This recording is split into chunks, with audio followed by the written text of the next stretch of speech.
kita bisa bagi tiga, teman-teman.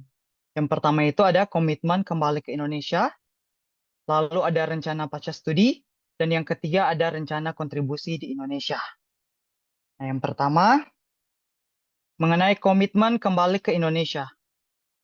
Komitmen kembali ke Indonesia. Nah, mungkin ini juga sih yang jadi banyak perdebatan ya di luar sana, apalagi masyarakat sosial media mengenai kembali ke Indonesia. Nah, kira-kira kenapa sih ketika kita sudah kuliah di S2 atau S3 di luar negeri, kenapa kita harus kembali ke Indonesia? Nanti akan ada juga jawabannya di setelah ini ada di outline. Tapi ingat teman-teman, karena LPDP ini merupakan beasiswa dari pemerintah, jadi kita memiliki kewajiban untuk kembali dan mengabdi ke Indonesia. Atau kita bisa kerja di luar negeri, namun di perusahaan-perusahaan yang atau instansi-instansi yang bekerja sama dengan Indonesia. Contohnya mungkin kalau dari Kemenkes itu bisa ke WHO dan sebagainya. Nah, yang kedua itu rencana pasca studi. Nah, di sini itu kita bisa bagi menjadi beberapa, yaitu mengapa kita harus S2 atau S3.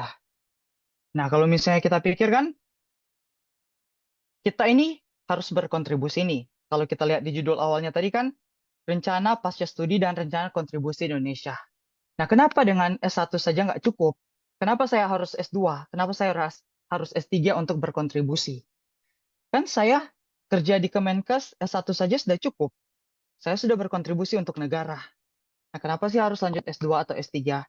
Nah, sebenarnya untuk jawaban ini, itu jawabannya ada di teman-teman, di Bapak Ibu semua.